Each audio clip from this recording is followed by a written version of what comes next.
Okay, I know I'm back, and I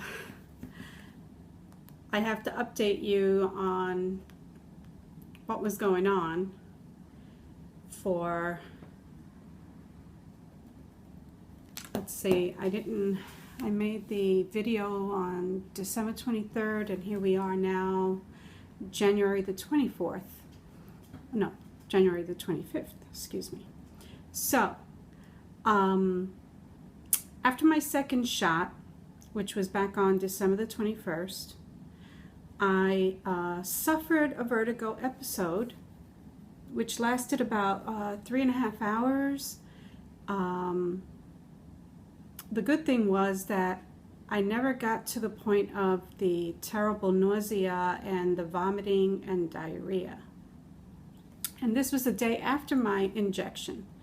And so, of course, that is pretty much, as my doctor has informed me, that 1 to 2 days after the injection, it can induce a vertigo episode. So I knew that that was the case. However, on the December the 30th, then I suffered another attack.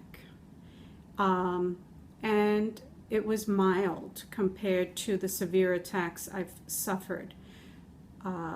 Again, I didn't have the vomiting, nausea, diarrhea, and it only lasted about 2 hours. So I knew that the second injection was definitely helping. But because I suffered another vertigo episode and notified my doctor, and since that was a holiday weekend, the soonest I could be seen by him was actually on January the 4th. So I got my third gentamicin injection at that point.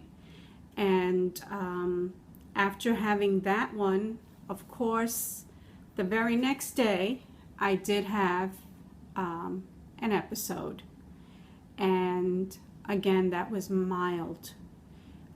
So I was very pleased that it's definitely helping. It's killing those, little hairs that we have inside of those circles in our inner ear. And the other part that I asked my doctor, I don't know if any of you suffers, but because of my history with so many upper respiratory infections throughout my life, double ear infections and things of that nature, and sinusitis, so that can cause scarring in your inner ear. So many of these infections, they can cause some scarring.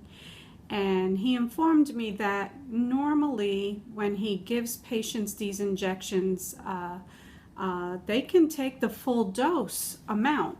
But he notices in my case that I can't take the full dose. So that's why I would imagine, just like in my first set of gentamicin injections, I had to have up to 4.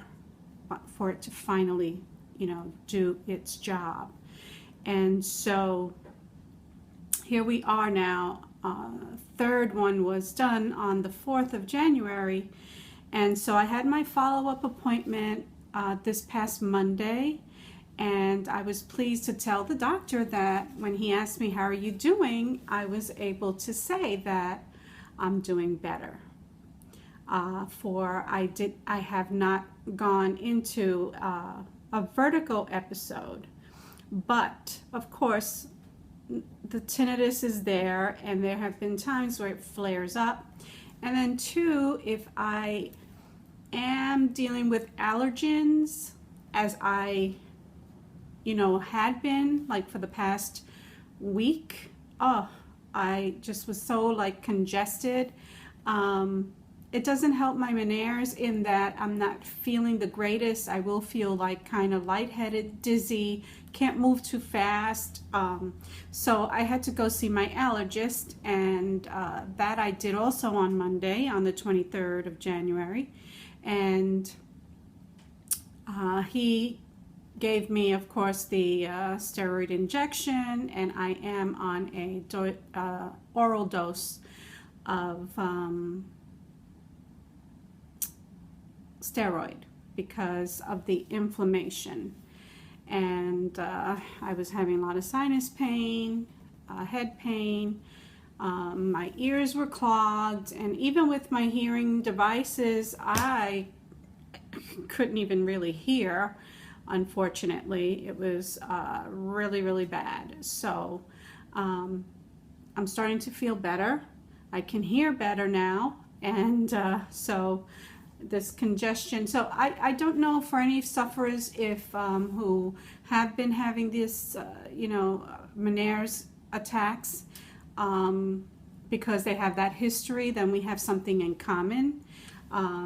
Because as I said in previous videos, that no one in my family suffers with this illness, and there's no history, so it's not genetic, but I guess the environment, and I'm an asthma sufferer as well, and suffer with many allergies, so I guess damage was done, and this is the result. However, so during the time that I started, from back in November the 23rd up to the third injection of January the 4th, was a really rough period for me. However, I am finally, after my third injection, I am starting to feel more stable. I'm beginning to become a little more productive. I was able to yesterday actually make a meal and start a process, at least wherein my husband was able to help me out in, doing an oven stuffer roaster. So I had already cut up the vegetables and so forth, and then he was able to finish that, but I was able to make some homemade pink beans and make a sofrito with it to make it, taste really good. And then we had white rice. And so, like just being able to be functional and to contribute in any way that I can, especially now that I'm starting to feel like I'm getting my energy back.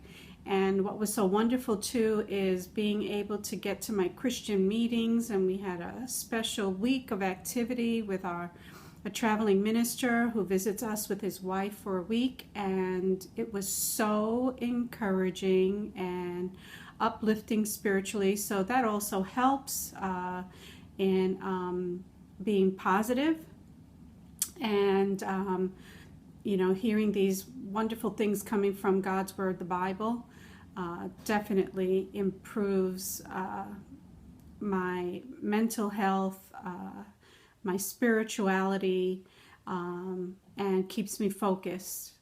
And again, I couldn't do this without the support of my family. My husband, my son have been a tremendous help, and I thank God every day for them.